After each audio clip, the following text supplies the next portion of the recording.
Welcome back to Hear Me Out Audiology podcast. I am Jackie Jewett, and today we're going to get into a series that I'm calling Let's Talk About It. Okay, let's talk about it.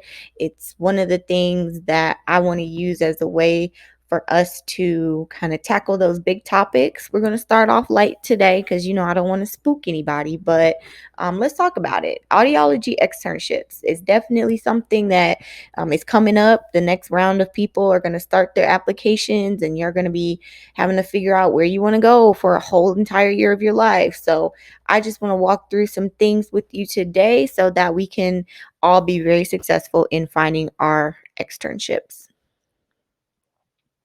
So just want to start out, disclaimer, these views expressed in the presentation are my own personal opinions. They are my own personal opinions based on research that I have done and my own experiences, okay? Don't take everything I say as the holy grail. I just want to provide some type of resources for you. So the information I'm going to be presenting was obtained from various websites and sources within the field of audiology, and it is intended to be a resource and a guide only. Do not take what I say and be like, well, Dr. Jackie said if I do this, this, and this, I'm going to get it. I did not say that. This is just my personal opinions and what I feel can be helpful to you as a student. Okay. All right. Here we go. So, audiology externships, from the moment you start your program, you know that you're going to have to get one. You know, it's already written in the rules, okay?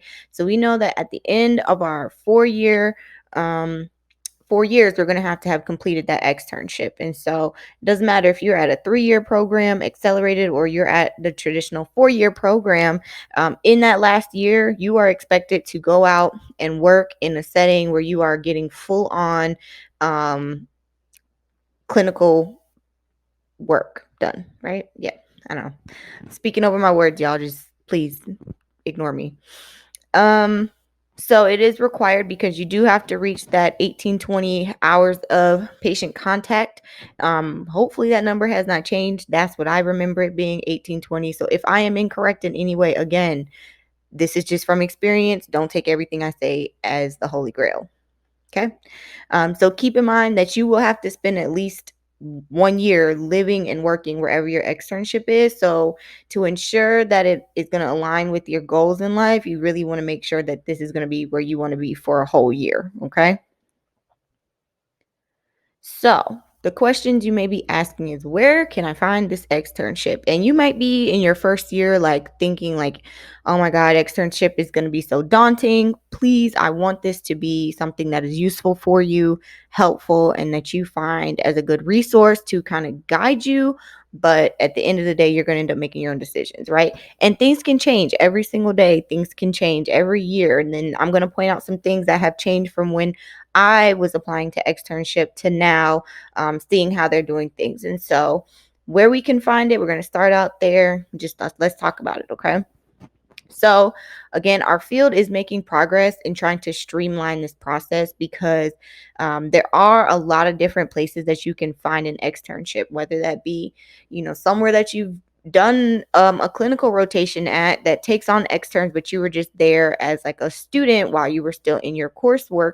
And you saw other externs there. Maybe you have a family friend that's an audiologist, owns their own practice, and they're willing to bring you on as an extern. Um, and then there's also places on Facebook, places where they're like groups that they are posting different opportunities in. And then more recently, the field has started the Audiology Clinic Education Network, or ACEN.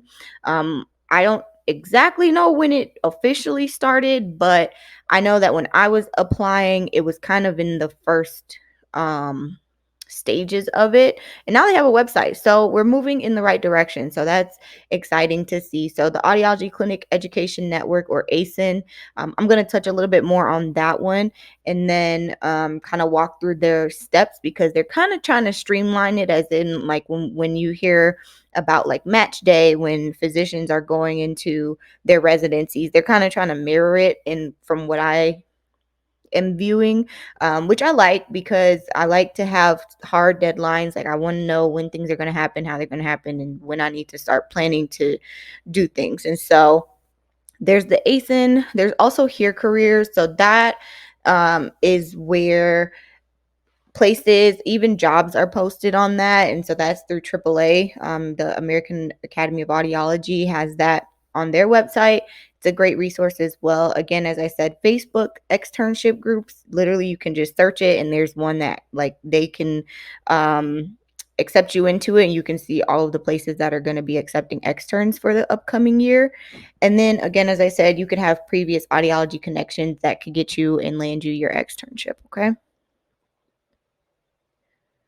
So we're going to walk through the ACEN process for this upcoming year. So if you're applying for, the dates are wrong on here. I just realized that. If you're applying in 2023 for the 2024 year, because those that have started in 2023 are starting their actual placements now. But this is for the upcoming year. Okay. So this is what's going to be happening for the upcoming year if you are applying to start your externship in 2024. Okay. So there is a website now. That was news to me. I did not know about that website. I reached out to one of my friends that is still at ISU. She's going into her third year, so she's about to start this process.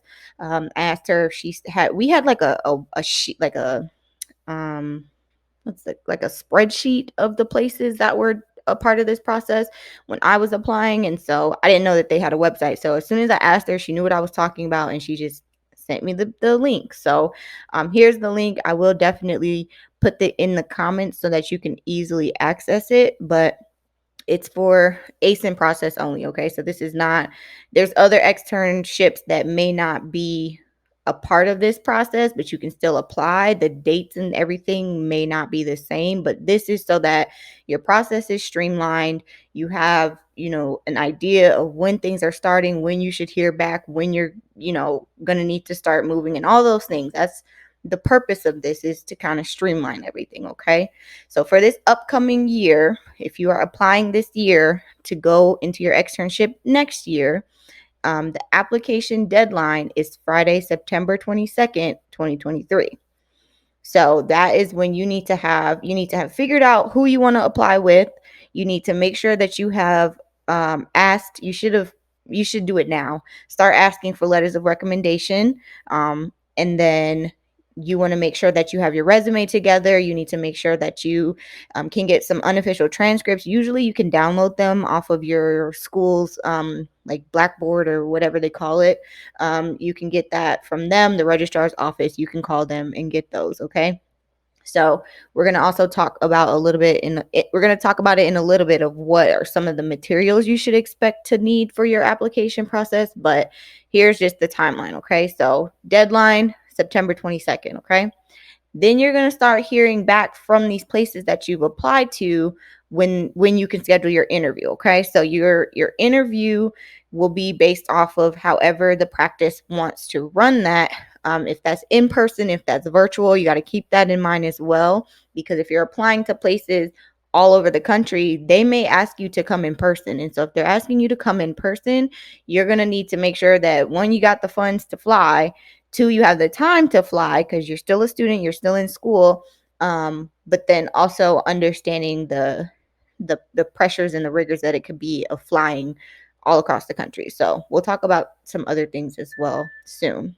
So interviews will then end on October 20th, 2023.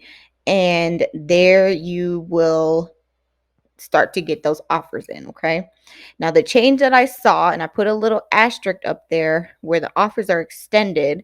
From what I can remember, we only had one date that offers were extended, and you just had to wait until that date to see if your offer would get to you. There was a lot of flaws in that because some places that did not opt into being in the ACEN process were extending offers in like early September, whereas I had to wait till like October, middle of October, end of October to even know that I got an offer. And so I see that they've made changes with that. I do like this, that we're going to start like a rolling offer extension is what I'm assuming this means. And so The offers will start to come out September 25th. So interviews start on September 25th. Your offer could be the next day.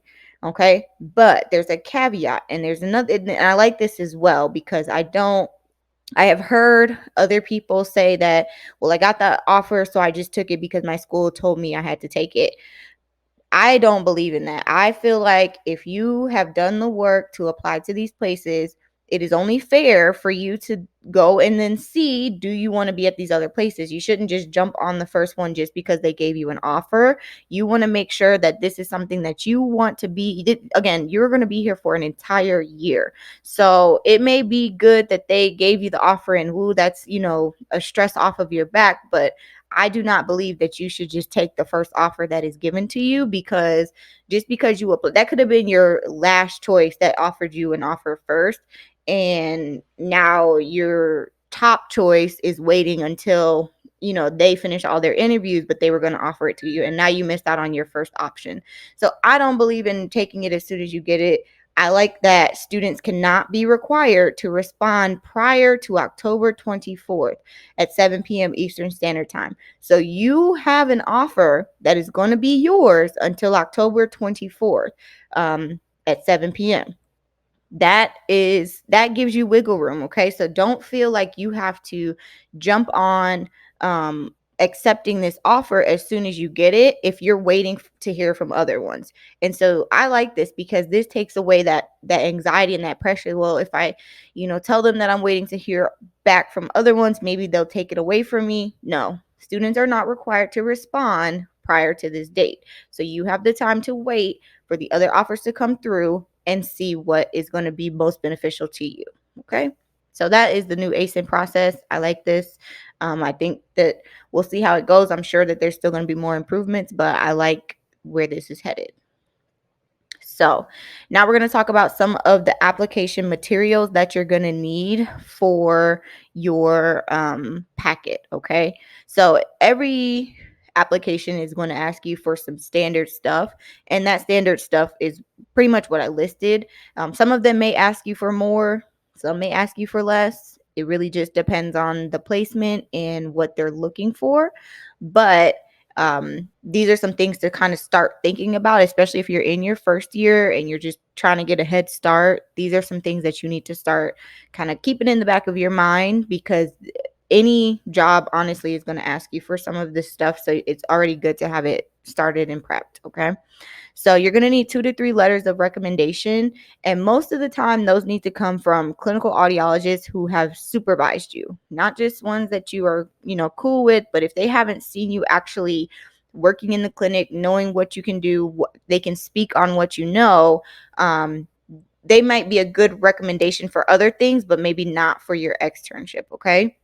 So you want to keep in mind that you're going to need 2 to 3 letters of recommendation from your clinical audiologist that you have worked with. And some of them will also put in there on that application that they want someone that is an off-site placement. Okay. So you can get one maybe from someone that you did your on site. So, meaning like at your school, in the school clinic, when you were just kind of starting out and learning audiology.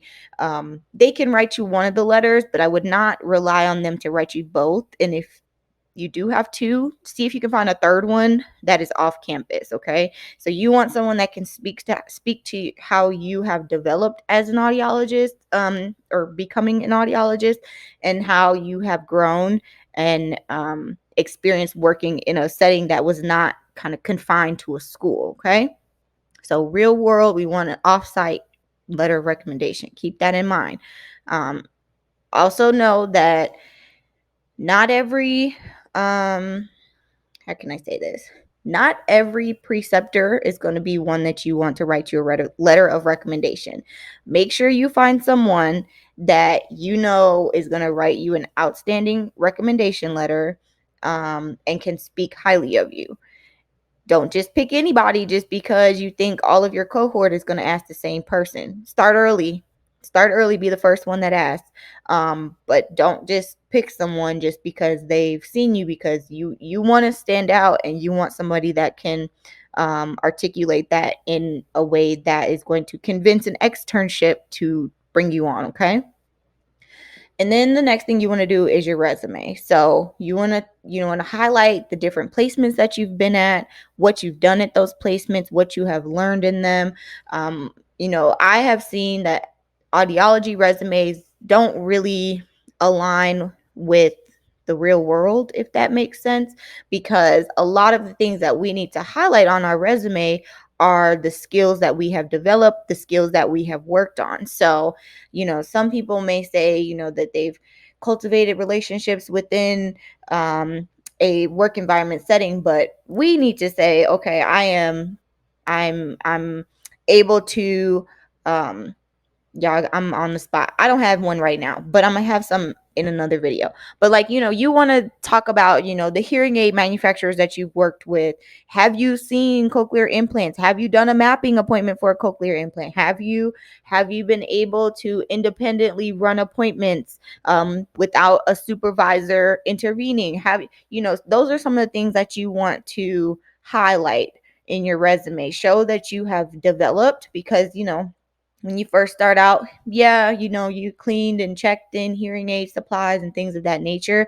But by the time you get to your externship, you want to start highlighting how you have seen, on average, um, 3 ABRs a week, or whatever it is, completed 3 ABRs a week. There's more, you know, pretty words to use than that, but I'm just trying to give you an idea of what you want to show on your resume. You want to highlight those things, you want to talk about them. You want people to know that you have the experience, or at least a touch of the experience, into what you're looking for in an externship. Okay. Some may ask you for your unofficial transcripts just because they want to know what courses you've taken. Again, audiology is pretty streamlined in the content that you're going to learn, because you're going to need to know that regardless. But they may want to look at, how you did in PEDS, your PEDS course and your CI course versus your vestibular course and things of that nature. Okay. So some people will ask you for your transcripts. Okay. And then a cover letter. I had to write a cover letter, but it wasn't like a cover letter that was intimidating. What I pretty much did was explain the skills that I knew that I had, but then also related it to the skills that I hoped to learn at the placement that I was at. So I knew that the placement that I was going to had the equipment to do ASSR, ABR, things of that nature. And so I knew that I didn't have a lot of hands-on experience, but I knew that I wanted that experience. And so I highlighted that in the cover letter. But I told them, I have done natural sleep ABRs. I have done visual reinforcement testing and condition play, and been able to work in a two-tested paradigm, like things of that nature you want to highlight and talk about in the cover letter. Okay. And my biggest point that I really want to make here is that when you are submitting your application, do not submit piece by piece. Wait until you have everything and then submit it. And then another tip that I have is use a free PDF combiner to create a PDF of all of your documents. Put them in the order that they listed on the application. So if they say they want your cover letter, 2 letters of recommendation, resume, and your transcript, that's the order you need to put it in when you combine it into one PDF. Do not send several pages or several attachments of everything that each person has given to you to compile for this packet. Put it into one, title it your name, your first and last name, fourth year externship application, and leave it at that. Submit that. It's going to be a lot easier for the person that is pulling that. They can print it all at once, or they can share it with the rest of their staff to look at it. And as they are in your interview, or however the next steps go for you, they're able to quickly look at all of the things that you've submitted, rather than having to try to find each tab that you put into the email. Okay. So biggest thing, make it into one PDF before you submit it, and do not submit anything until you have everything. Okay. So I wanted to include some interview cues. So Dr. Jackie's interview cues, some questions that you can ask during your interview. You never want to leave an interview and not have asked them something. Okay.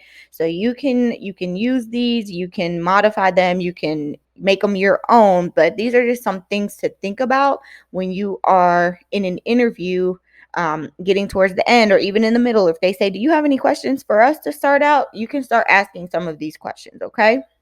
So let's just read through them real quick. What does a day-to-day life look like for an extern at X, Y, and Z? This is a good question to ask because you want to know, is that something that I want to do for an entire year? Is this something that's not really aligning with what I'm looking for in my goals of becoming an audiologist? That's something you want to know. How do you plan to help an extern succeed at X, Y, and Z? You want to know, do they have a plan for you? Do they have, they want you to start out first just doing shadowing, and then in the next couple of weeks they're going to start having you do the hands-on thing. Like, what is it that they're going to do to make sure that you are succeeding and that by the end of your externship you are a standout audiologist? Okay, what is that plan for you? How do you provide feedback to a student extern? If there's no question that you ask, this should be the one. Okay, how do you provide feedback to a student extern? Some people are not very well at expressing their words or expressing what they want to say to you. And so I want you all to feel empowered to make sure that the feedback that you get aligns with how you can accept feedback. Now, you will have to, do some inner looking and make sure that you don't take words of wisdom as them telling you you're a bad audiologist. That's never what it is. But I want you to know that sometimes feedback comes in ways that is not conducive to learning. And so asking this question up front gives you an idea of how your preceptors are going to provide the feedback when they see something that you may need to improve on. Okay. What qualities are you looking for in an intern? That's another way just to kind of see what type of externs they've had in the past and what things that they are looking for as far as like building their team that they have currently. Okay. And then how many externs do you plan to hire? You can ask this question. Sometimes it's obvious that they only bring on one. Sometimes, things happen and there were supposed to be four, but there's only one. So, there's a question you can ask if you really can't think of anything else. Another one would be, how would you describe your teaching style? This kind of goes back to the feedback question, just because although you will get feedback after you've done something, you want to know how are they going to proactively teach you how to do something. Okay, so if you're not comfortable with testing a 6-month old and knowing how to get those responses from them, or testing a child with undiagnosed autism, how are they going to teach you how to take on that challenge? Okay, are they just going to say, just move to the side, let me do it myself? Or are they going to let you crash and burn and figure it out? Like, what is that teaching style look like? So that's a question you want to ask. If there's multiple people that you're going to be working with, asking each one, because it can be hard to navigate working with multiple preceptors. Even though you have your primary one, sometimes you will be asked to work with other ones just to learn how other people do things. And so you want to know how they like to teach, how they like to manage, and things of that nature. Okay. And then another question that I kind of thought about just after finishing my externship is, in your experience, what is the work-life balance of an extern? Um, some places will work you until you can't be worked anymore. Some places will not give you enough work. And so you want to have a good work-life balance where you are able to enjoy going to work, but you also want to enjoy the place that you're living at. So being in Atlanta, I enjoyed working, but I also enjoyed my time on the weekends. And so that's just something that you can ask. If they don't know, they may not know. But a lot of the externs that come through places become close with the people that they're working with, and so they'll share what their work-life balance is, what they do, what are some fun things that they have found in the city. And maybe you know if you are brought on at that place, they can take you to some of the places that previous externs have gone to find a good work-life balance. Okay, so these are just some questions that you can ask, that you can bring to your interview, so that you aren't stuck at the end of the interview like, no, I don't have any questions. Always have a question, something, ask them something. Okay. So now we're going to talk about some interview questions that you may be asked. Okay. So you may be asked to do a case study. You may be asked just get to know you questions. It really depends on the personality of the people that are conducting the interview. Okay. Simple as that. In my experience, I was asked some get to know you questions, and then I was asked, some more very, very, very specific questions. So you can kind of just, you have to be kind of ready for both and stand on what you know. So show them what you know, and you'll be just fine. But here's some questions that can prepare you, or you can use to prepare for an upcoming interview in the case that you don't really know where to start. Okay, so I'm just going to go through the bolded ones. You can read the other ones, but the bolded ones I picked out because I know that I was asked them, or I know people that were asked them in their interviews. So just something that you can look through. Okay, so what motivated you to pursue a career in audiology? Somebody's going to ask you some variation of this as to why did you pick audiology. So be ready to have that spiel ready, and just tell them what brought you to audiology, why you're still in it, what you want to see out of it, and things like that. Okay, and then they're going to ask you, what areas of audiology are you most interested in learning more about, or what areas are you interested in?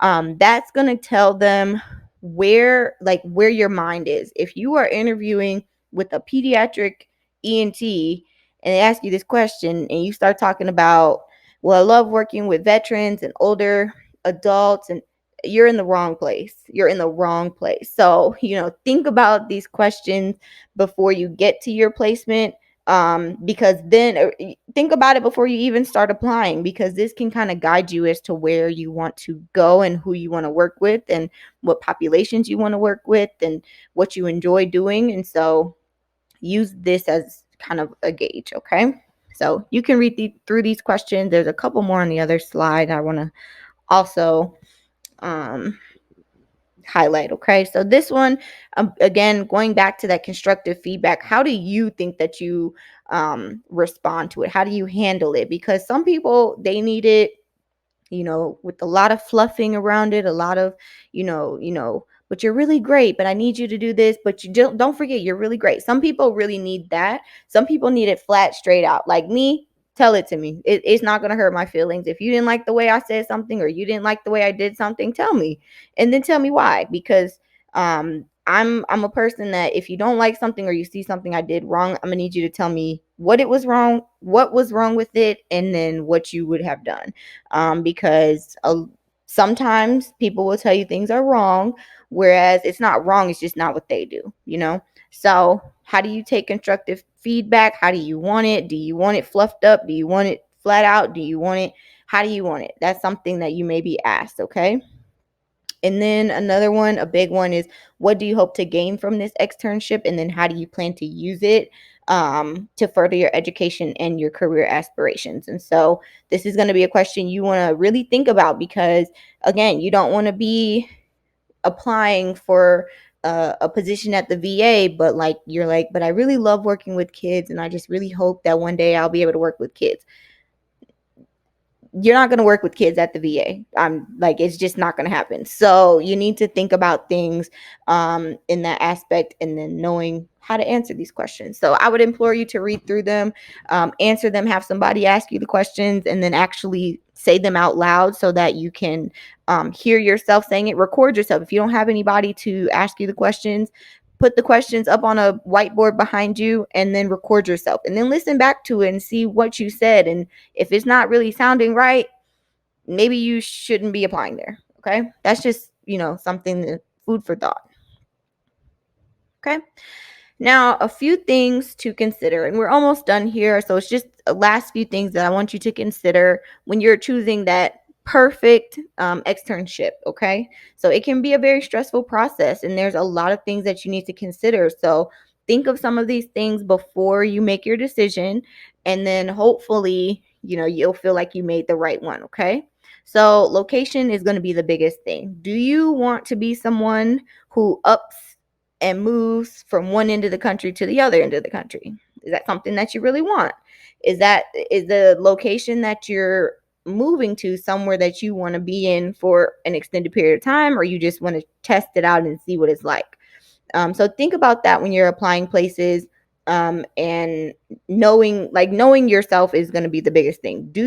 Are you capable of working in a huge, large city where you're going to sit in traffic for 2 hours a day? Or are you more of the small city person that the location needs to be where you can find an apartment where you can walk across the street to be at work? Think of that, because that's going to be a big one. Okay, this next one, y'all may know how I feel about it, you may not know how I feel about it. Considering, is the externship paid or unpaid?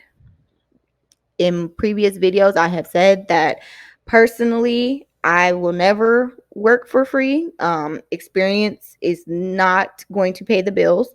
And so, um, yeah, no, my time is valuable, and nothing that I do will really ever be free. And then that's not to say that doing things that I enjoy need to be paid for, but something that I'm being required to do, I need to be paid for it. And so that's my little soapbox. You can agree or you can disagree. Again, keep it cute in the comments, but as for me, it can only be paid. So if you are in the financial situation where you can take on an unpaid position where you are working 40 hours plus a week, by all means go for it. Like, if you can do it, do it. Experience is going to always be there, but keep in mind that there are some paid and some that are unpaid. Okay. Also think about the pay. It's not going to be like a whole lot of money. Okay, but you need to be able to know, can I live off of this? Can I at least get an apartment off of this? Like, do you have other incomes where you can still be able to manage to live in an apartment in the city that you're trying to go to? It's expensive to live nowadays, so you have to think about those things. Okay, and then also think about where you're applying to. Is it specialized, or is it more general where they kind of see a little bit of everything? You want to think about that, because if you are going to, like, again, I keep saying pediatric because that's what I wanted, so that's where I went for. So, do you want something that is strictly pediatric? Do you want something that is strictly adults? Do you want something that is strictly vestibular? Those are things you need to think about when you're applying to these externships. I would not encourage you to just apply to something just because. That is not going to end well. Most of the time it might, but probably not going to end well if you just apply to something just because. You need to have a passion behind it. You need to have a reason behind it, because again, if you go back to those questions, they're going to ask you, why do you want to work here? Why did you apply here? So you need to have a reason for it. And then also considering the setting, like, do you want to work in a large hospital setting? Do you want to work at the VA? Do you want to work in a private practice? Like, think about those different things, because again, audiology is very vast, and you're going to find something that you enjoy. You just have to make sure you put in the work for it. Okay? So just know that you may not know exactly what you want to do, but just start to make things like not a non-negotiable, but just make a list of some things that you would hope for in an externship. And then as you're looking through the different places that I listed earlier for who is hiring externs, you can find the one that's going to be perfect for you. Okay, so all right, so now you guys are hopefully a little bit more versed in how you can go and get your dream externship. You've got this. I believe in you. I know you can do it. It's going to be a stressful process, not going to lie, but I know that I can see that ACEN is making the changes to try to make it more streamlined and less stressful. I know that people want to bring on externs because they want to bring up the next generation of audiologists. And so I want you guys to know that, if you put in the work, you're going to get where you need to be. You got this. If you have any questions that you maybe don't want to leave in the comments below, you can always send me an email at hearmeoutaudiology@gmail.com. I will respond back as soon as I can. And if I don't have the answer, I will find someone that has the answer and get it back to you. Okay. So I hope that you've enjoyed this. I hope that it has been helpful for you. And I know that externships are going to be great. I enjoyed mine. You're going to enjoy yours. So just go out, do the best that you can, and you've got this. Okay. That's all, folks. Hear me out because we got a lot to talk about.